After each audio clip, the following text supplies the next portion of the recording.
Hi everyone, welcome to our webinar today and thank you for joining us. My name is Abby and I'm a campaign manager here at UMI, and today I'm joined by my colleague Bethany, who is our relationship and engagement manager.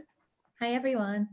So here at UMI, we help you go further by taking the hard work out of finding the very best expertise, information and finance for your business. And that's why we're here today with one of the very best experts on PR. So just quickly before we dive in, if you've got any questions during the webinar, feel free to comment on the video, reach out to us via email, phone or social media, and we'll get back to you as soon as we can. So without further ado, I'd like to introduce today's guest, Tetteh from JournoLink, who's here to tell us how to position your PR effectively. Hi Tetteh, would you like to tell us a little bit more about yourself and what you do? Absolutely. Thank you, first of all, for very much for having me along. I'm a broadcast journalist by profession. I started off actually in brand marketing. I used to be a market analyst for Johnson's Wax in Africa and the Middle East region of the company. So I started off with the basic nuts and bolts of marketing, and later on I moved into the media. I've published newspapers, I've written for newspapers, I've broadcast for the BBC World Service, Radio 5, Radio 4, and done some of the programs on LBC as well. So my career path is connected what marketeers do with what media people do. And it's always been my passion to help people engage better with the media, which I fortunately have the opportunity to do through our company, JournoLink. That's great, thank you. So just to start off then, what can businesses do to secure activities that generate good PR? Okay, I think the best way to start this is to understand what PR itself is.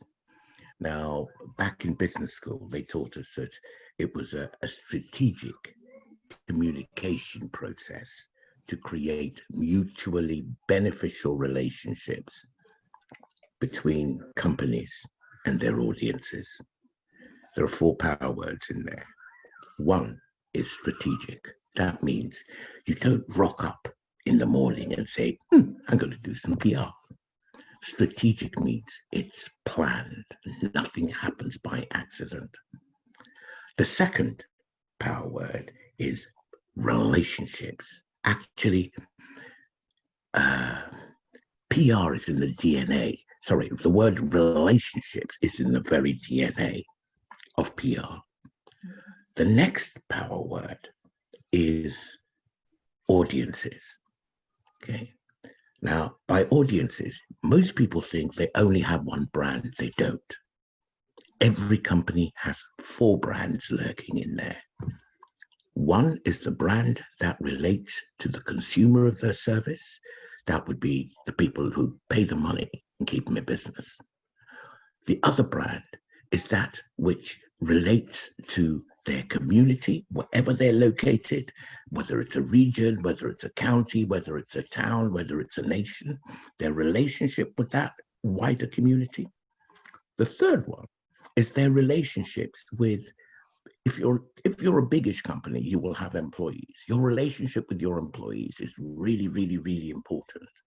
And finally, the other relationship, the one that gives oxygen to your business endeavors, is your relationship to financiers. So that's your corporate brand. So what you're doing with PR is sending messages to build relationships with all of these different groups. Sometimes the same message will go across all 4 brands that your company has. Other times it's more targeted. And for most small businesses, you will be concentrating mostly on your relationship with your consumer in your market. It's the first thing to remember. That's brilliant. Does that make sense? Yes, no, that's perfect. Are we together? I hadn't finished actually. There was another thing I wanted to go into, is that from the get-go, we need to understand the difference between PR and all the other marketing activities. When I was a brand manager, I used to control all of them. So I knew what each person did. I knew what the advertising people did. I knew what the sales promotion people did. I knew what the PR people did. And I knew what our advertising agency did. Now, the thing that's distinctive about PR is that it's the only one where your publicity is earned. That's what you've got to think about. Meaning, if you don't earn it, you don't get any.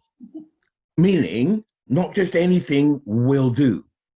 So this is something we need to have at the backs of our minds. And it's not something you should be frightened about.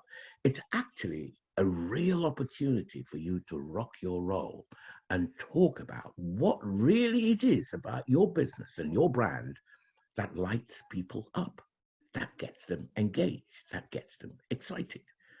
And behind your company, there will be a founder or a group of people who decided one day they didn't want to work for the big merchant banker in the city anymore. And they wanted to do this business, which was their passion. It's their story, their insights, and the thing that made them do that business that's going to get you 95% of your publicity. So PR is really exciting. It's about building those relationships in a planned way with the different audiences, telling them stuff that really lights people up. Okay, next. Okay, that's brilliant. Thank you. So how can businesses increase their brand exposure and build those relationships with the media? Okay. How can I put this now? See, you need to decide what it is that you're actually trying to do. You need to earn the trust of your customers. If you earn the trust of your customers, journalists will follow you. It's like bees to honey. If you have engagement with your customers, journalists will follow you. And because I'm that kind of guy, if I discover that you are a subject matter expert, a person who knows a lot about the sector of activity that they're in, I mean, mirror image, back to front, with experience, even crystal ball gazing about where you think your industry is going to go, then you become enormously attractive to me as a journalist. Because here's the thing, no journalist is in the business for being ignored. I didn't get into journalism for nobody to read the stuff that I'm writing. For me to have stuff that people want to read, I need real insights. I need real expertise by the people who are doing it. That's you. That's the businesses. So the way to get the attention of journalists is to demonstrate a real relationship with your market and real expertise in your area. Now, look, nobody's born an expert, but I can say you're an expert anyway, just because your business has survived till now. It didn't survive by you being hopeless. That means you've got something to say. PR is sharing what you've got to say with journalists in a way that grabs their attention. Okay, so the way you get your messages across is, one, you've got to have clear messages. When you talk about messages, you don't need more than 2 or 3. At JournoLink, we call ourselves simple, affordable PR. You need to get your messages down to one-liners. And please don't forget, this is worth a plan because it'll get you more coverage. Define what your brand messages are for your different audiences. For your consumer audience, that would be your market.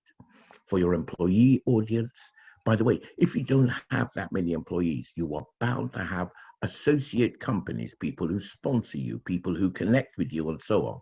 You need to be sending them messages as well. Because when I look at you, I think, oh, this person is kind of embedded somewhat. That's the person that's attractive to me as a journalist. I want to talk with them.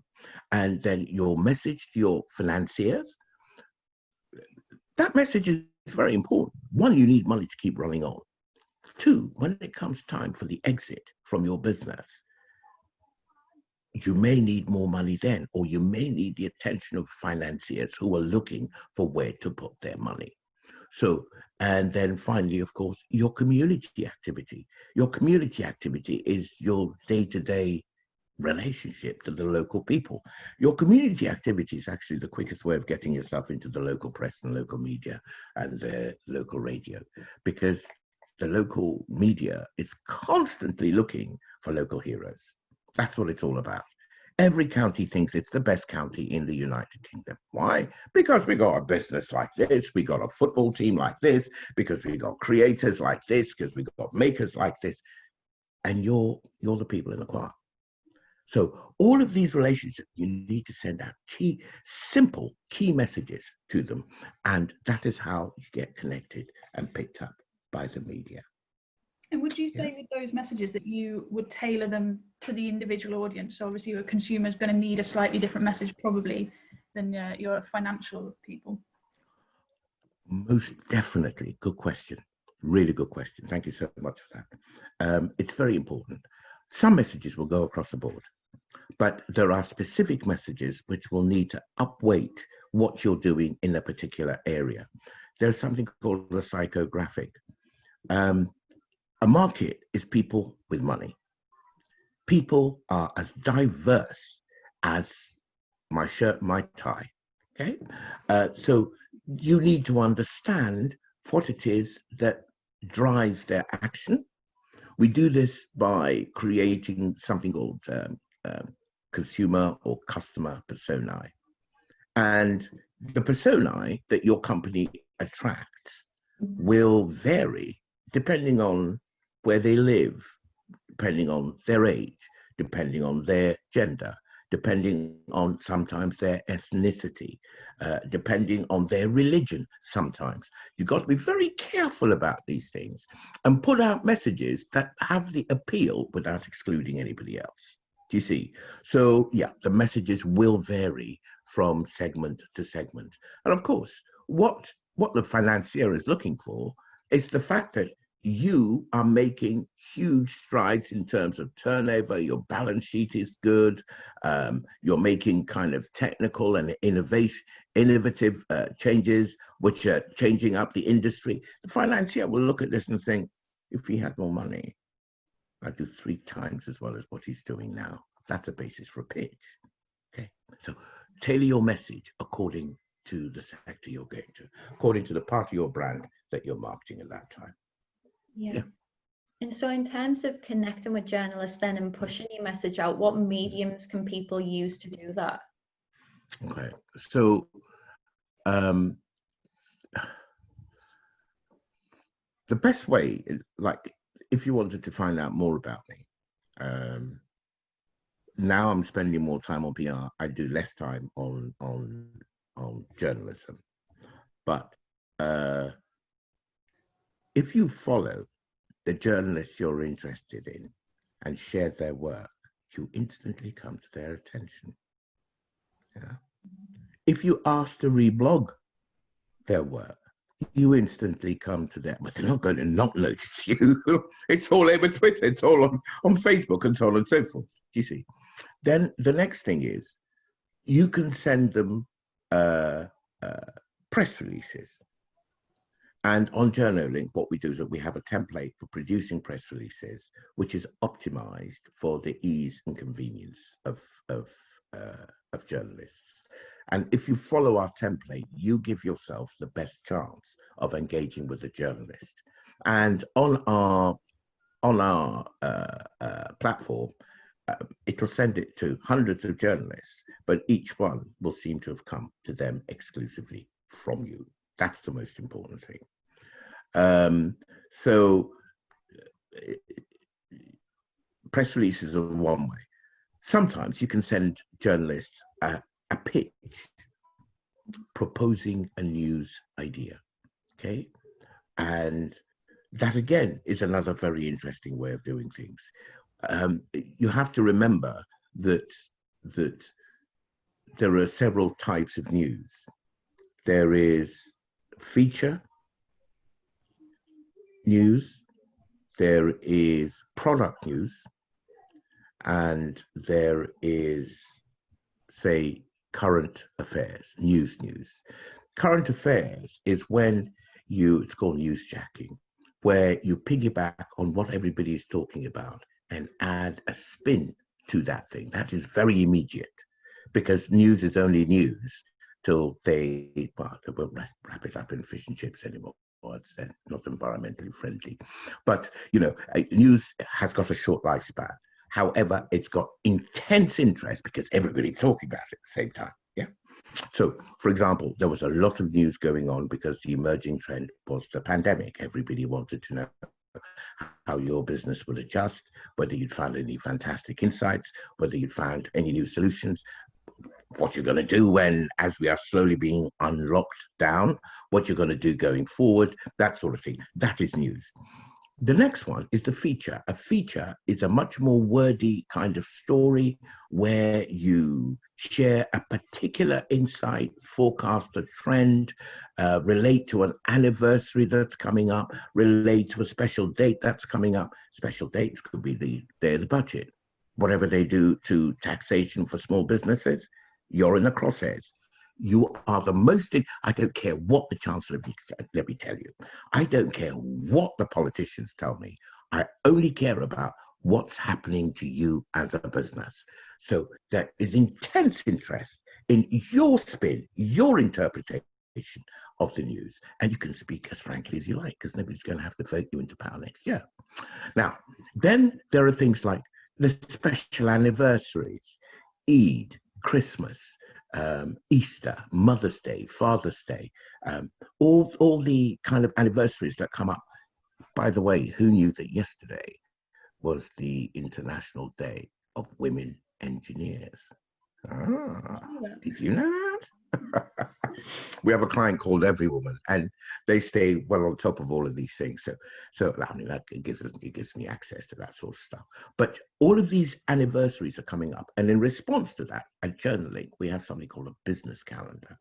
And what we do with the business calendar is we populate it with all the milestones that are happening in every sector. From economics, that's the days the government gives out the figures.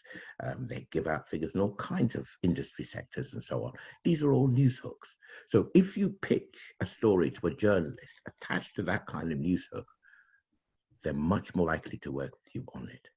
Okay. Then also, there is, of course, the telephone. However, getting me by telephone, which is actually my personally preferred means of access, requires that you find my telephone, which is a pretty closely guarded secret. Okay, so before you get to that level of kind of relationship, then we will have had other dealings before. So the best way to connect to a journalist is an email. Now, when it comes to emails, consider this: I get 150 emails every day. You can save my life by making your emails short, sharp, and to the point. I don't want waffle. I don't need war and peace. I just want you to get straight to the point of what you want. And very much less is more. Give it a whizzing title. If you catch my attention with the email pitch, I will ring up. You might want to be talking about, say, what's going to happen to, we were talking about theatres earlier, what's going to happen to Theatreland, and so on and so forth. I might want to know what is the long-term future for a career in acting, or is acting now dead? Okay, doesn't matter. If you're the person who's giving me the insights and the so on and so forth, you're also the person that gets the publicity. So that's how we connect. Mostly email, sending press releases, sending pitches, and finally telephone. But you've got to build a relationship first. Yeah. Do you think there is different weight given to the type of article that you're sending? So if you send a press release about your own company, something that's happened, or if you write a piece that is, related to news that's happening at the minute, do you think one or the other is better? Or do you think if you're going out to, journalists, you should send a mix of the type of articles you're writing? No, you should send a stronger story. Right. It's the strongest story that counts. Now, if that story is connected to something that's happening now, if that story is going to provide a wonderful hack for the question that everybody's going, ooh, what's going to happen there? Right? That's good too, you see. But the important thing is to demonstrate expertise, confidence in what you do, and great storytelling. I was hoping I'd be able to come to the idea of storytelling. I might as well do it now. Because you have to earn your coverage, PR is all about storytelling. Okay. I'm hopeless on Instagram. I really struggle with the format personally. It could be an age thing, I don't know. But younger people seem to really, really get it, especially when it comes to Instagram stories. Now, whenever I see everybody's Instagram story, I think, okay, I can live with that. But I can't see the Instagram stories in my own life. So I prefer long form kind of Instagram TV or a standard kind of picture and a word post and so on. But really, storytelling is the most important thing for PR because, how can I put this now? It's the reason we watch TV. Every story has a hero, you. Every story has a villain, the challenges that you're facing. Could be finance, could be COVID, it could be government policy, it could be competition, it could be a change in your life circumstances, whatever. That's the villain. 3, everybody wants to know, well, how did you beat the monster? Or how did you overcome the challenge? And 4, the hack. What was your solution? Now, the reason people love stories is that stories can be inspirational. If they're not inspirational, they're profoundly thought-provoking. So that's what you're doing in pitching your stories out to people. You're basically storytelling. Now, people who tell good stories are people who are engaged with what they do. They're passionate about what they do. And passion is probably the first and most important characteristic in a story. You've got to demonstrate that you're really involved in what you're doing. And this is where sometimes when you go to a PR agency, they're one step removed from it. So it's difficult for them to put themselves in your shoes. But the thing that engages everybody in a story is the passion of the person who's telling their own story. So every founder's got a story. Some of your employees have got stories. Some of your customers have got, many of your customers have got stories. Dig these out, share them with the media. It makes fantastic reading or viewing. Sometimes you're doing a video, you know, tell it by video, tell it by pictures, tell it by Facebook post, tell it by a blog post, or send it as a feature to a journalist, and journalist is prepared to look at it and even collaborate with you on creating that story, shooting video, and that sort of thing. So that's the important thing, is to tell stories that grab the journalist's attention. Okay, yeah, next. And on reflection of that, then what are the common mistakes made when, you know, positioning your PR effectively and positioning yourself as an expert? Okay. Okay, well, that one's easy. Biggest mistake is shyness. You know, when you're telling the story of your business, in a way, it's business. Don't confuse it with your personal self. If you didn't believe in your business, would you really have put your hand in your pocket, risk the money? Would you really do that if you didn't believe in what you were doing? So you've proven that this thing is something that you believe in. So just put your back behind it. So the thing about being a subject matter expert is you tell them and then you show them afterwards. You act it and then you show them afterwards. So the conviction with which you promote the ideas that you're promoting is very important. There's a difference between conviction and egocentricity. One is very attractive, the other is really repugnant. You have to use your life experience to tell between the two. Okay, but I can always tell a person whose eyes light up. I was talking to a lady who was into vegan bread, non-wheat enabled bread, and honestly, I'm blessed. I don't have allergies and so on and so forth. I can put most poisons in, not a good idea at my age actually, but you know, I can put in a lot of stuff my body won't say, no, no, no, no, I'm not having it, and so on. She was the first person to get me to look at specialist foods. And it was when the point where she turned me over and I decided that I really wanted to help this lady, was when she tore the bread. She had made her own recipe for this bread, and she tore the bread, and she looked at me and she said, do you see how that tears like normal bread? I just thought, you got me here. She was so passionate about what she was doing. That came across in spades. Put that in front of a journalist, you're in. So the biggest mistake people make is to be shy. Often I don't know whether they're expecting that the journalist is going to be adversarial, whether the journalist is looking, I'm not interested in finding out horrible things about you. I'm really, really, really not, because that's not why I'm here. I'm here to find out what you can tell me to tell people to lift them up, especially in the world of business.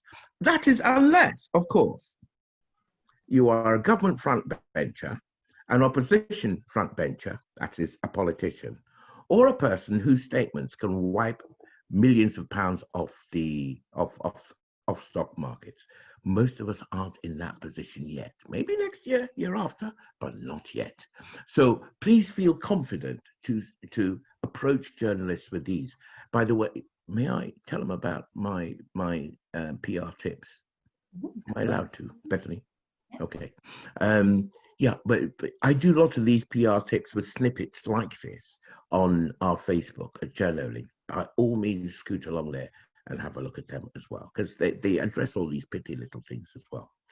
Next. Okay, brilliant. So when we were speaking to you earlier, we actually heard the phrase, name it till you claim it. Can you tell us what this means? Name it till you claim it basically means that until people say that you're an expert, you tell them you're an expert. That's all it is. Because no one's going to come along to you and say, I appoint you an expert. You have to speak with, this is what I keep saying about, speak with confidence about your business. Confidence is incredibly attractive, especially to journalists. And please remember, there is a difference between confidence and narcissism. The two are hugely different things. So you name it. I mean, when you're making statements about your sector of business, speak with confidence, okay? And the more you do, the more people listen to you. And then all of a sudden people think that, oh my God, you must be the font of wisdom in this sector. That's what always, always, always happens. Yeah. And so how can people go about finding the news in their business then? Okay. See, well, always start with who is the news for? Which brand, which of your 4 internal brands are you working for? Is this about your consumer brand, i.e. your market brand? Is it about your employee brand? Is this about your financial brand? Or is it about your technical brand? So once you decide which of 4 brands you're going for, you think what the people who are in that, let's just work with your market brand at the moment. What are they interested in knowing? This is where customer personae come in. You need to know how your market breaks down. I'll give you for an example. at JournoLink, our market breaks down basically into two groups: SMEs and freelancers oblique advertising agencies. SMEs are time poor and PR knowledge light in the main. Agencies are PR knowledge heavy and usually resource poor. They haven't got time. So they need to be able to produce reports and so on and so forth very quickly. So the messages I send to both groups relate to the pinch points. It relates to relieving the pressure of the stone in their shoe. Okay. So whatever you're talking to, whichever of your audiences you're talking to, what is their persona? What are their pinch points? What are their lacks? And how do you satisfy those lacks? Your messages become about how you satisfy the customer's lack, or put another way, that becomes your value proposition, your reason for being here. And the more distinctive it is, the more successful you will be. So when you're looking for news in your business, look for news which relate to satisfying those aims. That's great, thank you. Yeah. So we've heard the phrase the news agenda, and we Yes. wondered if you could tell us a little bit more about what this is. It's related actually to the previous question you just gave.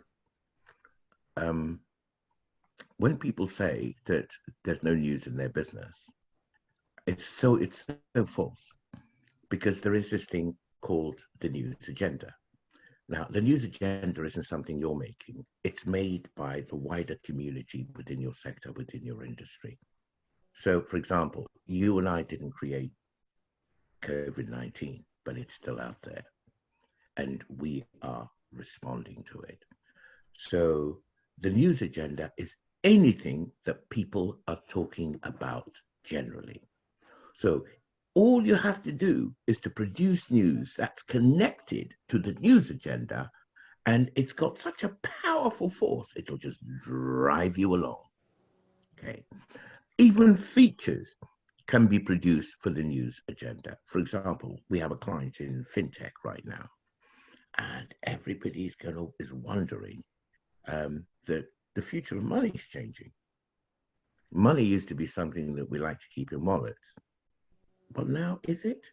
Some people even say that you can catch infections of holding paper money and cash money. So we're going to touchless cash using cards, which are much more controllable, and so on and so forth. We're going to notional money a lot more. Some people are saying that going forward, blockchain, Bitcoin, virtual currencies are going to be the way to go. The whole of the third world is banking on it, because that's a way of cutting a huge inequality between them and the West. So if it comes to finding out what it is, where the news is in your business, just follow what is on the news agenda and see how your business connects to that. People are complaining about X, Y, and Z. You got a solution for it. That's how you put out your news. Yeah. So, is that okay? Yeah, of course. So when you think about PR news, we often hear the buzzword of social listening. Could you tell us more about what that is and what it involves? Okay. Okay. So, I mean, let's just look at it in the behavior, if you like. If you go to a party with strangers, you don't go in there with your spiel all prepped. They might be teetotalers. That's not the place to be telling your stories about the best wine you ever had. They might all have a certain kind of political leaning. And if you go in there and start dropping in your political points, I mean, it could be about as welcome as a rattlesnake and a lucky dip, you know.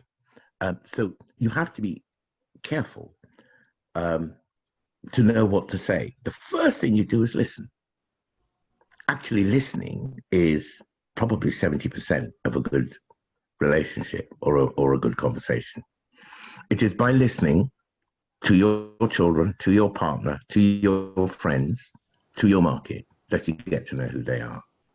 And it is based on who they are that you communicate. If you don't listen, whatever you're saying is just talking to yourself. It's no good at all. And remember, right to the top, I said PR is about building relationships.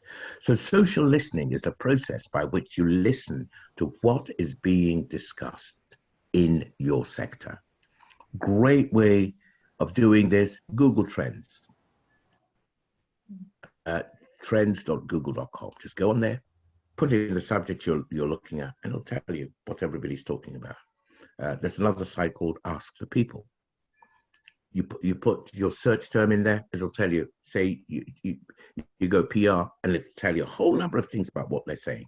Or you can say arts PR, it'll tell you a whole number of things about what people are saying about them. On Twitter, which is actually my favorite, because it's so fast and so heavy. If you put in hashtag PR tips, say you have TweetDeck or another social media platform, Hootsuite, whichever, and go hashtag PR tips, every single tweet that's put out there with the subject, with the hashtag PR tips, is curated on that stream. Yours could be footwear, designer footwear, education, high school education, university education, art, whatever. Put the hashtag in and listen to the streams.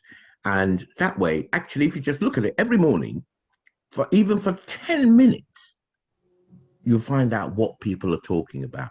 And often, you don't know what you're going to say until I stimulate you by giving you an idea. And that's what social listening is, finding out what people are talking about so you can insert yourself into those conversations using the power of the news agenda. That's brilliant, thank you. So we've talked a lot there about the actual content of a piece, but we haven't touched on imagery and how important images are in PR. Okay, well, that's good. That's a very good question. I'll tell you the number of times I have put a lousy story in because the image that, don't tell anybody, but a lousy story in, but because the image on it was just drop dead amazing. Okay, they say a picture is worth 1,000 words. It is so very important. And yeah, it is purely what it is. Human beings are drawn by great visuals. That is why it is worth putting aside a few pounds just to draw up some good professional images of your brand, your workstation, your customers, yourself, whatever you need. And these are high resolution images. Okay. All you need is 2 or 3. And they put them at the end of your press release. And if your press release is so-so and your image is amazing, the image will drag you over the line. It's so important. Every page is worth 1,000 words. Yeah. Somebody's got a question here from Emma. Oh no, that was you. Okay. So what next steps would you advise to people to put in place after this webinar then? What? Next steps would you advise people to put in place? Well, this is what I'd like to send you actually. Well, let's see how we do this. Now let's do this as an actual active exercise because it'll be more useful that way. Okay, here we are. Just a moment, I'm going to show you something. Put in place a PR plan. You know, if you went away and said, right, I'm going to draw up a PR plan, that would make me the happiest man in the world. That would have been a win-win-win-win-win. Okay. And across the top of your sheet, okay, have these columns. First column is date. Yeah? That's the date on which you're going to do a particular activity. Second column is the story you're going to put out. All it needs is just a one-liner to say how we make our hats, or our hats on display, or customer feedback on what they think about our hats. Then, next thing is the brand element that you're working with. Is it the consumer brand, the community brand, the employee brand, or your financial brand? Okay. Then the key characteristics of the audience: fashionistas, young, stylish people, if we're talking about hats, for example.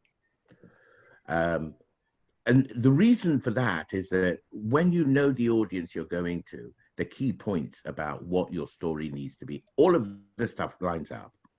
Then next column, write key messages, no more than 3.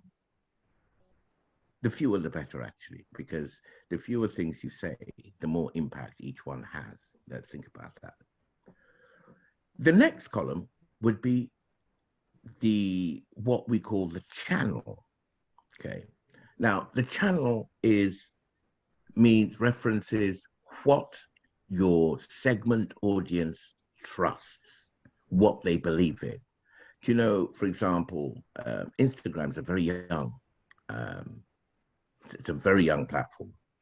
Twitter is more across all age groups, but tending towards the top. Facebook is definitely for much older people. Young people don't really do very much on Facebook, and all of this. Then there's a blog, then there's your website. So use the channel that your target group trusts. Then the media outlet you're going to use. Now, media outlet would relate to if it's your blog, if it's your website, if it's Twitter, if it's a newspaper, if it's a TV station, if it's a radio program, whatever. Put what media outlet you're targeting with that story. Then the next column, frequency. Now, the frequency will tell you, it'll make your heart move, because if you say daily newspaper, you know that the frequency is incredibly frequent, and the deadline's much sharper as a result.